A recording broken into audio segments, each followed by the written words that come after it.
Antoine Méliès, bonjour. Bonjour Gérard Angèle. Bonjour, vous êtes conseiller régional, membre du Rassemblement national.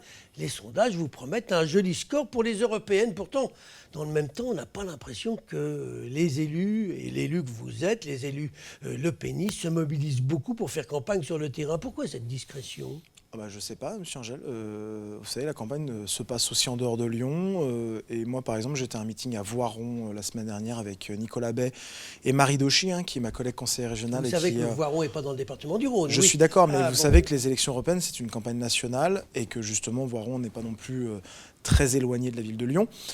Ensuite, on a des meetings. Marine est venue au salon, par exemple, sur la transition énergétique, le salon Bipositif, j'étais à ses côtés. On a une nouvelle réunion publique avec Jean-Paul Garot, ex-magistrat, ex-député UMP, ex-LR, qui sera présent parmi nous le 22 mai, par exemple. Donc, vous voyez, on fait campagne, et puis nous, nos équipes sont mobilisées sur le bassin Givordin, sur le sud lyonnais, donc il n'y a pas de problème. À Lyon, on n'a pas l'impression qu'il se passe grand-chose. Écoutez, si, il y a des tractages, des équipes lyonnaises qui tractent. J'ai pas eu de chance, je suis pas vous êtes peut-être pas allé sur le marché de Vèze ce week-end, mais je crois savoir qu'il y avait des militants du Rassemblement national qui donc tractaient sur le marché de Vèze. C'est sûr que on n'a pas besoin non plus, comme La République En Marche, de rattraper un retard ou d'essayer de s'ancrer sur le territoire, parce que nous, le militantisme, ça fait quelques années quand même qu'on le pratique. Eux, ils sont en train de le découvrir récemment. Crois bien leur face. Alors, ils découvrent récemment, mais ils ont des personnalités locales qui sont en position éligible sur les listes. Alors que, quand on regarde la liste du Rassemblement national, on s'aperçoit qu'il n'y a personne du Rhône qui est en position éligible. Est-ce que la Fédération du Rhône et sa secrétaire départementale, Muriel Coativi, serait mal vue du côté de Marine Le Pen ? Écoutez, ce n'est pas la question qui doit se poser. Mais c'est la question que je vous pose. Vous avez vos questions, j'ai mes réponses. Vous savez, M. Angèle, cette élection européenne, pour une fois, c'est une élection nationale. On va représenter des députés français au Parlement européen. Voilà, nous, on a toujours été opposés à ces eurorégions, on a toujours été opposés à ces grandes circonscriptions qui ne représentaient en fait personne et qui faisaient croire qu'au fond, on allait avoir un lien direct entre les régions et la Commission européenne. On considère que les États et les nations doivent être représentés au Parlement européen. Donc les députés qui seront élus représenteront tous les Français. Enfin, là, vous approuvez quand même donc la décision qui a été prise par le président de la République de revenir à une circonscription nationale. Tout à fait. Et là, c'est un point d'accord avec le président de la République. Premier point. Deuxième point, il ne vous aura pas échappé qu'il y a également d'autres personnalités lyonnaises et rhône-alpines, notamment Agnès Marion. Je vous parlais de Marie Dauchy également, donc élue de Savoie, qui est en position éligible. On a également Sophie Robert, qui est élue dans la Loire, qui est également sur la liste des européennes. Mais Agnès certes, Marion en position non éligible. En non éligible, mais quand même sur une position sur la liste des européennes. Et enfin, je vous le dis, les candidats font campagne, y compris dans la région lyonnaise, dans le département du Rhône et dans la région Auvergne-Rhône-Alpes. Donc il n'y a aucun problème à ce niveau-là. Alors dites-moi, Antoine Méliès, un petit mot quand même sur les élections qui vous intéressent au premier chef en ce qui vous concerne personnellement. Je veux parler des municipales et des métropolitaines. On sait que vous serez candidat tête de liste pour mener une liste à Givors. Est-ce que vous serez aussi candidat à la métropole ? Alors, excusez-moi, M. Angèle, mais je n'ai pas déclaré ma candidature pour la ville de Givors. À l'état actuel, je suis conseiller municipal. Je suis président du premier groupe d'opposition au conseil municipal de Givors. Je fais mon travail de conseil municipal et je prendrai ma décision en temps voulu et je déclarerai. Vous êtes comme tous les autres élus. Non, je déclarerai. La langue de bois est extraordinaire. Je déclarerai très bien ma candidature. Non, je vous le dis franchement, je n'ai pas pris ma décision définitive.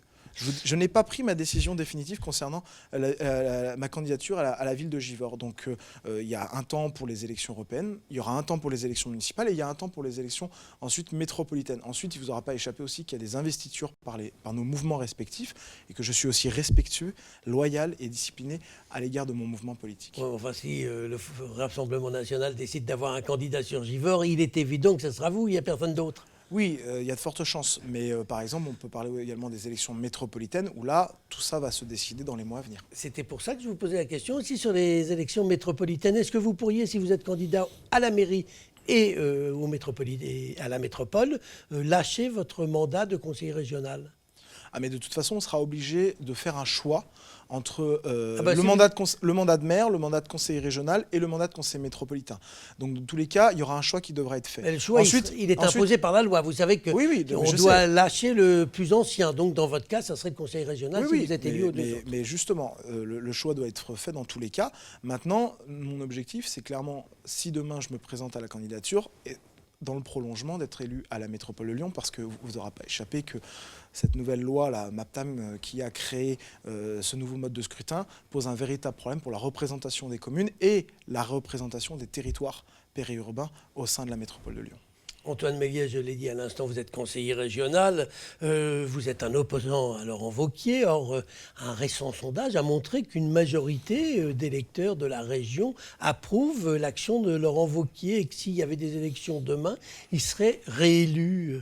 Est-ce que ça vous désespère pas un peu de voir que vous ne progressez pas ? Enfin, il ne vous aura pas non plus échappé qu'on a une base électorale très solide, y compris dans ce sondage, puisque sans avoir fait campagne, nous sommes crédités de 17 ou 18% des voix, ce qui nous permet de penser quand même que notre travail est reconnu à la région, mais que également beaucoup d'électeurs ne sont pas dupes. Ça, c'est le premier point. Deuxième point, certaines orientations que nous avons saluées à la région Auvergne-Rhône-Alpes allaient dans la bonne direction et en fait tout simplement étaient inspirées de notre programme politique depuis toujours. Maintenant, on va rentrer dans le dur dans les 2 prochaines années qui vont suivre, c'est le contrôle de l'action politique. Sur par exemple la préférence régionale, sur par exemple la cohérence entre la parole de Laurent Wauquiez et ses actes en région Auvergne-Rhône-Alpes. Je prends un exemple, l'immigration. Vous voyez, quelque chose que ne savent pas les Auvergnats et les Rhône-Alpins, c'est qu'à la région Auvergne-Rhône-Alpes, Laurent Wauquiez accorde 75% de réduction aux migrants qui effectuent une demande d'asile sur l'ensemble du réseau TER. 75% de réduction.